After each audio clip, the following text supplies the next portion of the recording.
இந்திய பங்குச் சந்தையில சமீபத்துல நடந்தது ஒரு சாதாரண ஏற்றம் இல்ல, அது ஒரு முக்கியமான ஸ்ட்ரக்சரல் சிக்னலை கொடுத்திருக்கு. இது சும்மா ஒரு நாள் ரியாக்ஷனா இல்ல வரப்போற ஒரு பெரிய மாற்றத்தோட அமைதியான ஆரம்பமா? வாங்க, இத பத்தி தான் நாம இப்ப ஆழமா பார்க்க போறோம். இந்த நம்பரை பாருங்க, 5,00,000 கோடி ரூபாய். அடேங்கப்பா, இது சும்மா ஒரு ஸ்டாட்டிஸ்டிக் கிடையாது. போன வெள்ளிக்கிழமை ஒரே நாள்ல இந்திய முதலீட்டாளர்களோட சொத்து மதிப்பு இவ்ளோ உயர்ந்திருக்கு. யோசிச்சு பாருங்க, இந்த அளவுக்கு வெல்த் கிரியேஷன் நடக்குதுன்னா மார்க்கெட்ல ஏதோ ஒன்னு ரொம்ப ஆழமா நடந்துட்டு இருக்குன்னு அர்த்தம். அதுக்கான முதல் ரொம்ப முக்கியமான அடையாளம் இதுதான். சோ இப்போ நம்ம முன்னாடி இருக்கிற முக்கியமான கேள்வி இதுதான். இந்த பெரிய ஏற்றம் அன்னைக்கு வந்த நியூஸ்க்கான ஒரு டெம்பரரி ரியாக்ஷனா, இல்ல மார்க்கெட்டோட அடித்தளத்திலேயே ஏதாச்சும் ஒரு பெரிய மாற்றம் நடந்துட்டு இருக்கா? வாங்க, அதுக்கான ஆதாரங்களை ஒன்னொன்னா தேடலாம். இதோ பாருங்க, அன்னைக்கு ஹெட்லைன்ஸ் இதுதான். சென்செக்ஸ் ஒரு 505 பாயிண்ட்ஸ், நிஃப்டி ஒரு 157 பாயிண்ட்ஸ் அப். இந்த நம்பர்ஸ் பார்க்க நல்லாதான் இருக்கு, ஆனா உண்மையான கதை இந்த நம்பர்ஸ்க்கு பின்னாடி தான் ஒளிஞ்சிருக்கு. அதாவது சந்தை எவ்வளோ பரவலா உயர்ந்திருக்குன்றதுல தான் விஷயமே இருக்கு. சரி, முதல்ல இந்த ராலிக்கு எல்லாருமே சொல்ற அந்த வெளிப்படையான காரணங்களை பாத்துரலாம். ஜியோபாலிட்டிக்ஸ் அப்புறம் கச்சா எண்ணெய் விலை, இது ரெண்டும் தான் முதல் லேயர் அனாலிசிஸ். மிடில் ஈஸ்ட்ல குறிப்பா யுஎஸ் ஈரான் டென்ஷன் குறையோன்னு ஒரு எதிர்பார்ப்பு வந்திருக்கு. இது உலக அளவுல இன்வெஸ்டர்ஸ்க்கு ஒரு பெரிய ரிலீஃப்.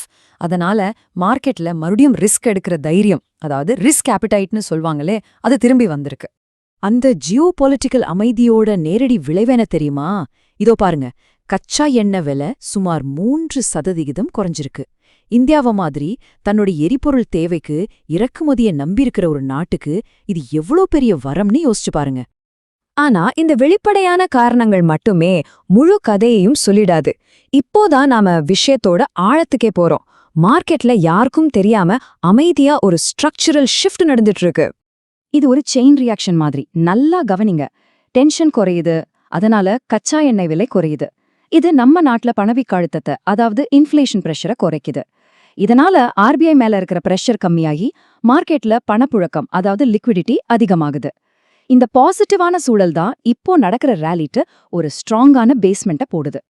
சரி, இது சும்மா தியரி இல்ல, இது நிஜமாவே ஒரு ஆழமான ஸ்ட்ரக்சரல் ஷிஃப்டான சொல்றதுக்கு என்ன ஆதாரம் இருக்கு? வாங்க, அடுத்தடுத்து அதை ஒன்னொன்னா பார்க்கலாம். நம்மளோட முதல் ஆதாரம் இந்த ரேலியோட கேரக்டர்லயே இருக்கு. இது 2-3 பெரிய ஸ்டாக்ஸை மட்டும் வச்சு நடக்கிற ஒரு குறுகிய ரேலி கிடையாது. இது மார்க்கெட் முழுக்க பரவிய ஒரு வலிமையான, ரொம்ப ஆரோக்கியமான ஏற்றம். இந்த சார்ட்டை பாருங்க. நிஃப்டி 50 உயரதை விட மிட் கேப் இண்டெக்ஸ், அதாவது நடுத்தர கம்பெனிகள் 1.27% உயர்ந்திருக்கு. ஸ்மால் கேப் இண்டெக்ஸ், சின்ன கம்பெனிகள் 1.48% உயர்ந்திருக்கு. இதோட அர்த்தம் என்ன?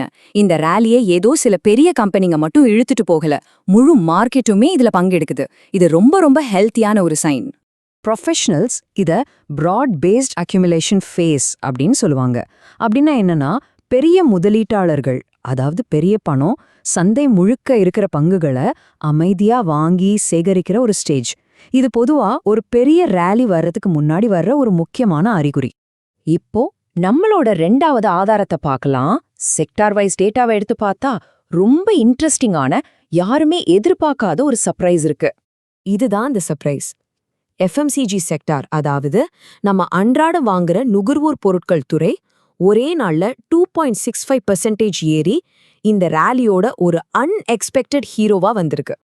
இது ஒரு டபுள் சிக்னல் கொடுக்குது. எஃப்எம்சிஜி மாதிரி ஒரு டிஃபென்சிவ் செக்டாரும், அதே சமயம் மெட்டல்ஸ், மீடியா மாதிரி growth செக்டார்ஸும் ஒரே நேரத்துல ஏறுறது ரொம்பவே அபூர்வம். இதோட அர்த்தம் மார்க்கெட்ல ஸ்திரத்தன்மை மேலையும் நம்பிக்கை இருக்கு, அதே சமயம் எதிர்கால வளர்ச்சி மேலையும் நம்பிக்கை இருக்கு. நம்ம உள்நாட்டு பொருளாதாரம்தான் இந்த ரேலியோட இன்ஜின்ங்கிறதுக்கு இது ஒரு தெளிவான அடையாளம்.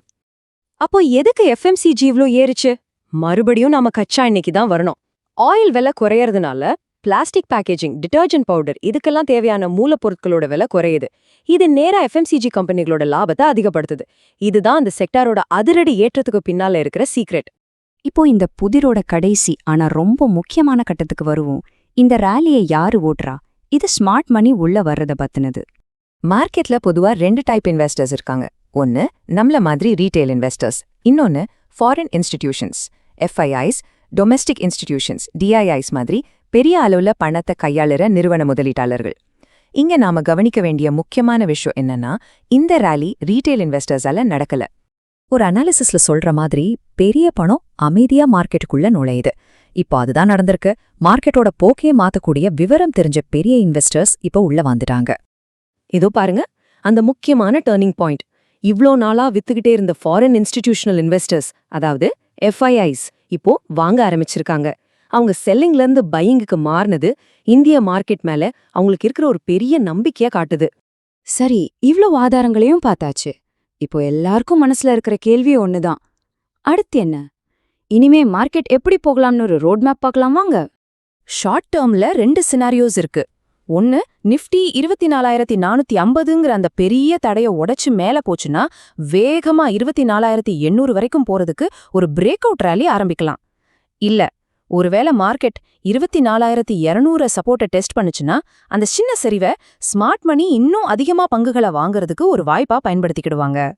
மார்க்கெட் சைக்காலஜி படி பார்த்தா இப்போ நாம பயம், நம்பிக்கைங்கிற ஸ்டேஜ் எல்லாம் தாண்டி தன்னம்பிக்கை, அதாவது கான்ஃபிடன்ஸ் ஸ்டேஜ்ல இருக்கும். இன்னும் பரவசம், அதாவது யூஃபோரியா ஸ்டேஜுக்கு மார்க்கெட் போகல. அப்படின்னா என்ன அர்த்தம்? இந்த ரேலி இன்னும் ஆரம்பத்துல இல்லனா நடுப்பகுதியில தான் இருக்கு, இன்னும் உச்சக்கட்டத்தை தொடல. சோ எல்லாத்தையும் தொகுத்து பார்க்கலாம். வரலாற்றுல எப்பெல்லாம் FMCG செக்டார் லீட் பண்ணி மிட் கேப் மற்றும் ஸ்மால் கேப் பங்குகள் பரவலா பங்கெடுத்து கூடவே கச்சா எண்ணெய் விலையும் குறைஞ்சிருக்கோ அப்பெல்லாம் அது ஒரு பெரிய நீண்டு நிக்கிற ரேலிக்கு அடித்தளமா அமைஞ்சிருக்கு. இப்போ அந்த 3மே நடந்திருக்கு. ஒரு பெரிய ரேலிக்கு தேவையான எல்லா இன்கிரீடியன்ஸும் இப்போ ஒன்னு சேர்ந்திருக்கு. ஆனா வரலாறு திரும்பவும் நடக்குமா? இதுதான் இப்போ மார்க்கெட்டுக்கு முன்னால இருக்கிற $1 மில்லியன் கேள்வி.